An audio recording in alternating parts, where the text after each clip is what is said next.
So Kalpataru hospital हे 2014 साली चालू केलेलं होतं. याची मेन जी काही स्थापना झालेली होती ती डॉक्टर जीवक घाडगे, ऑर्थोपेडिक सर्जन यांनी 2014 रोजी या ठिकाणी एका छोट्याशा ओपीडीमध्ये त्याची स्टार्टिंग केलेली होती आणि हळूहळू बघता बघता आपण 5 बेडचं रूपांतर 10 बेडमध्ये, 10चं 30, 30चं 50 बेडमध्ये आज केलेलं आहे.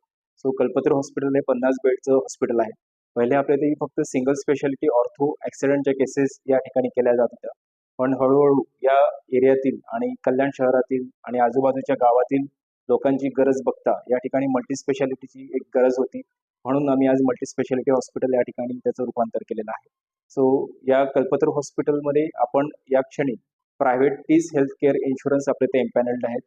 केअर इन्शुरन्स असेल, स्टार असेल, मेट्रोपोलिस, HDFC आहे, अशा बऱ्याचशा हेल्थ इन्शुरन्स प्रायव्हेट स्कीम आपल्या इथं लॉन्च झालेल्या आहेत.